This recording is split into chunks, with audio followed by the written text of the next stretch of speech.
Hello mga guys! Welcome to Binwos Beach Resort here in Pitugo, Zamboanga del Sur.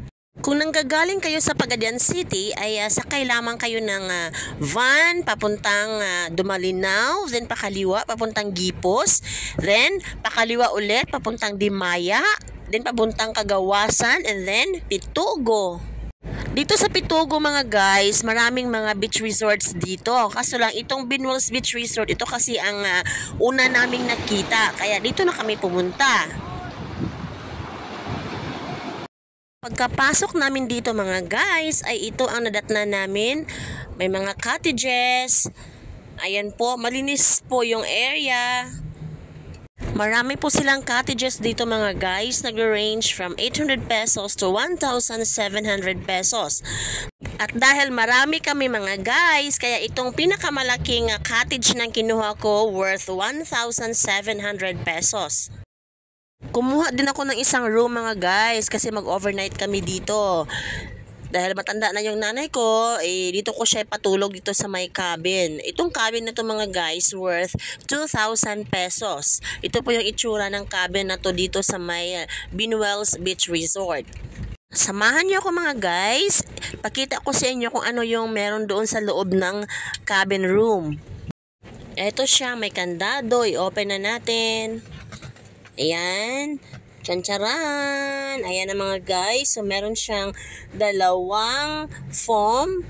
Ayan. Good for 2 to 4 persons lang talaga to mga guys. Kasi maliit lang siya na room. So, meron siyang dalawang foam. Meron din dalawang kumot. Meron ding dalawang unan. Kung malalaking tao ang matulog mga guys, good for 2 persons lang talaga siya. Pero kung mga payat at maliliit, kasya siya hanggang 4 na tao.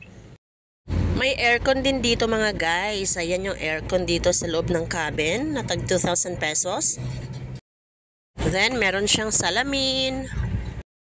Yun, puntahan naman natin ang CR nila dito.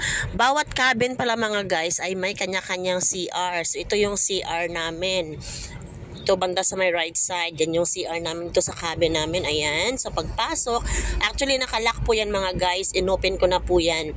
Yan yung CR mga guys, yan yung bowl, and then may tsinelas na siya, kaya hindi nyo pwede ipasok yung tsinelas nyo. Yan pong tsinelas na nasa loob, yan po ang susuotin ninyo. Meron ding timba mga guys, pero walang gripo kasi hirap sila dito sa tubig.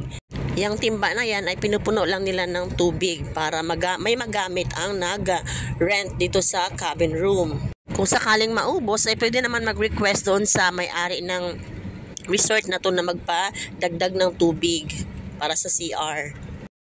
Puntahan naman natin ang cottage na kinuha ko mga guys. Tag 1,700 pesos.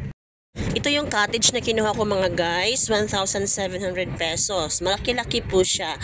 Ayan po. Ito naman po yung tag 800 pesos na cottage nila.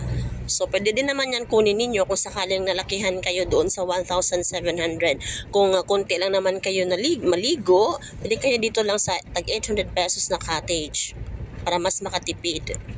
By the way, may entrance pala dito mga guys. Ang entrance dito is 20 pesos per head. Regarding naman sa internet, huwag kayo mag-alala mga guys kasi merong Vindo Wi-Fi dito. Hulog-hulugan nyo lang ng 5 piso ang Vindo Wi-Fi. Yung 5 piso is good for 4 hours na siya mga guys. Ayan yung mga gamit namin mga guys. Nasa cottage na. Kasama ko yung mama ko at yung mga ate ko at mga pamangkin. Then kasama naman din ng asawa ko yung family. Sa side ng family niya. Kaya nakakatuwa kasi buo kami dito mga guys. As in family talaga ang dito kami na maligo. Ito mga guys, nagdala kami ng kaldero, ng bigas kasi dito na kami nagluto ng aming pagkain. Libre na kahoy dito mga guys. Basta masipag lang kayo manguha ng kahoy doon sa kalubian.